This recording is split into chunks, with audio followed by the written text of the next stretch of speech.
മന്ത്രിസഭയും മാറി, മന്ത്രിയും മാറി. എന്നിട്ടും കാട്ടാനയെ കൊന്ന് തോട്ടത്തിലെ കിണറ്റിൽ കുഴിച്ചു മൂടിയ സംഭവം അന്വേഷണം എങ്ങും എത്തിയില്ല. 2023 ജൂലൈ 14-നാണ് വാഴക്കോട് റബ്ബർ എസ്റ്റേറ്റിലെ കിണറ്റിൽ കാട്ടാനയുടെ ജഡം കണ്ടെത്തിയത്. സംഭവം നടന്ന് 3 വർഷമായിട്ടും ഇതുവരെയും കുറ്റപത്രം സമർപ്പിക്കാനായില്ല. സംഭവം നടന്ന് 10 ദിവസത്തിനകം പ്രധാന പ്രതികളെല്ലാം പിടികൂടി നിയമത്തിനു മുന്നിൽ എത്തിച്ചിരുന്നു.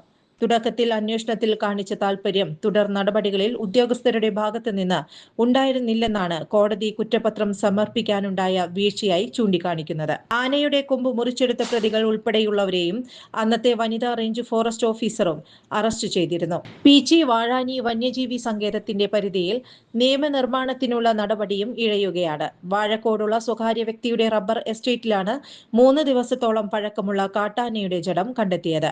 JCB ഉപയോഗിച്ചാണ് ആനയെ പുറത്തെടുത്തത്. ആനയെ പുറത്തെടുക്കുമ്പോൾ ആനക്കൊമ്പുകൾ നഷ്ടമായിരുന്നു. News desk any time news. Ottupara ജനതയിൽ ഗൃഹോപകരണങ്ങൾ ഓൺലൈൻ വിലയേക്കാൾ വലിയ കുറവിൽ.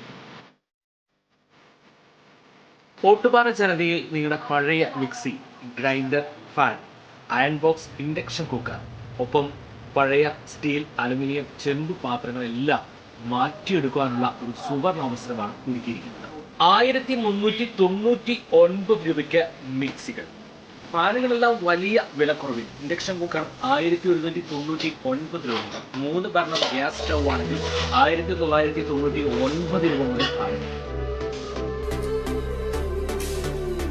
കൂടുതൽ വാർത്തകൾക്ക് ഞങ്ങളുടെ ചാനൽ സബ്സ്ക്രൈബ് ചെയ്യുക. ഫേസ്ബുക്ക് ഫോളോ അപ്പ് ചെയ്യുക. വാർത്തകൾ വേഗത്തിലറിയാൻ എനി ടൈം ന്യൂസ്.